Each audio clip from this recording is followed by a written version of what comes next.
Alright, today we're going to be looking at aperture. Okay, what is the why and how do you change aperture in scenarios? Well, what I have here is set up is 3 bottles. Okay, we got bottle 1 that is completely in the foreground. That one right there. This cup that's mid-ground, and then way off in the background another bottle. Okay.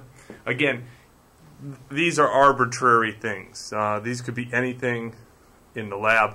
I just chose these because they are at hand right now. But yeah, you can set up anything you want for this exercise. So what we're going to need is to take it off of time. Time is not one of those things. It's not an option in this case. Alright, so notice that I have this thing right here. What I need to do is center that. I'll get into that later. And then we're going to switch it off time. Notice I don't have my fancy wheel anymore. Oh no, what do I do? Well, I do have this light meter.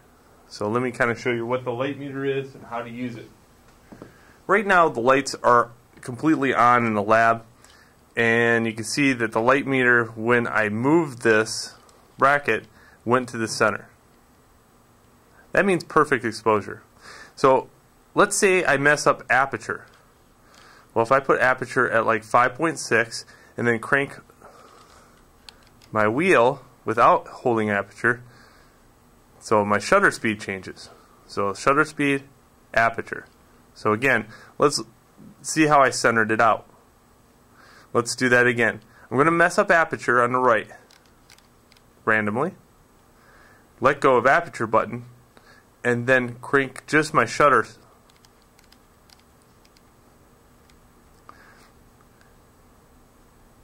So this combination right here will always yield a perfect exposure based upon 0. So we used to have to do this by lots of notes. It was very, very manual. This is so cheap compared to what we used to have to do as regular photographers. But it's still powerful because now we really get to play around with different scenarios without the cost of anything. Just my time. Alright, so I still have the ability to hit the remote, but this time it automatically goes through and then stops. Okay, so I don't have to hit the shutter speed twice. Alright, well, let's go like this. What my game here is the first bottle in the foreground. What I want to do is get that so it's in perfect clarity. Well, I can't do that using automatic focus. Well, there's a way to do it with automatic focus, but I don't want to do that. So I'm going to put it on manual focus. I'm just going to kind of move this for a second so I can get in here on the camera and I'll look through the lens. I have to take it off LV. LV is live view. What I'm doing is focusing using the focusing ring on the lens itself. It's the uppermost lens or uppermost ring on the lens. And I'm looking through the viewport with my good eye and getting it so I can read the front bottle. Okay. Let me turn this back in here.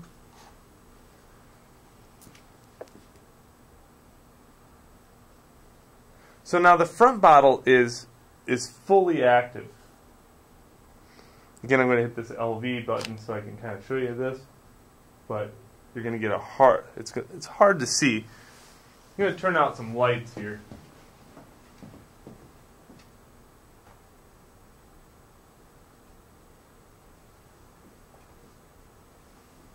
Maybe that's a little bit better. Not much. I'm going to throw some different lighting on the scenario using some of the studio lights. Some yellows.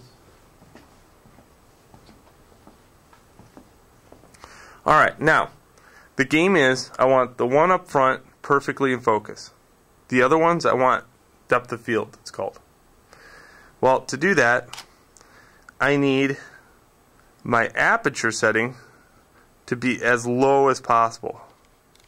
In this case, we know this to be a 5 with the lens fully drawn out. Another thing is, I need my lens fully drawn out. Let me move the camera here. You can see that my lens is fully extended. Okay? That's important. Fully extended lens means I get an incredible amount of depth of field. This is at 18 to 200 millimeter lens, same as what I used in the shutter speed experiment. Well, right now, this is stating that it will never be exposed correctly. Not with this lighting in the room. So, with the shutter or aperture set at 5, I need now to crank this back to 0. Okay, I'm going to take a shot. And I'm going to take a couple shots so I know I have them. And you can vary up the lighting in the room if you want to, but every time you change up the lighting of the room, you're going to have to make sure that you change the settings a little bit. So I changed some of the pink fill light in the background. Not much of a change here, because that was just fill light.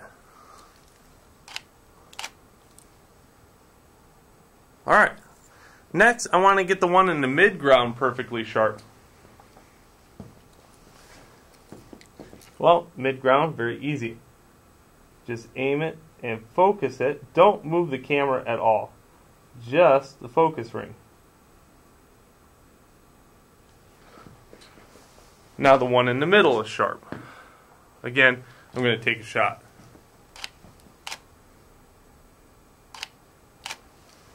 Last one. The one way at the end. I need that sharp.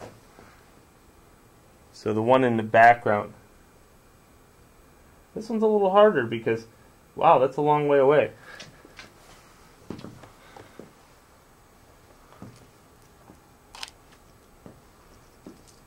Again, I didn't move the camera or the composition at all. I just only focused it on the back bottle. Now the trick is with Aperture, how do I get all bottles in focus? Well, very, very, very simple.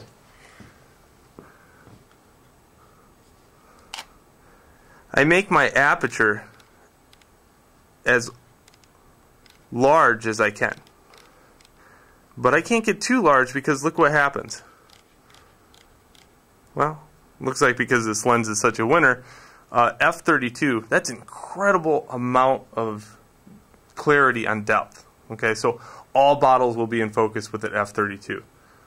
Heck, I would say even the backdrop in the background and 3 states over will be clear in the background. But look at how long this is going to take. It's still open. Open. So while it's open and it's taking the shot, I will say this is your assignment. I want a shot that is perfectly sharp in the foreground, a shot that's perfectly sharp in the midground, a shot that's perfectly sharp in the background. And then I want you to change your aperture to a large amount and then get everything sharp. All 4 photos must have the same type of lighting, the same composition lineup. So I didn't move the camera at all. That's a requirement. You can't move the camera. So that composition stays true in all 4 shots. And then when you bring this into Photoshop, you're going to line it all up, all 4 of them, and label each picture with their shutter speed and aperture. So you're going to open an 8.5 by 11 by 300 dots per inch document, lay all 4 shots next to each other, and then label them with their f-stop and aperture settings. Alright, that's your assignment. And I'll have an example of this also in the classroom, but online, yeah, I'm just going to pretty much go through these photography lessons. So enjoy this one and have a good one.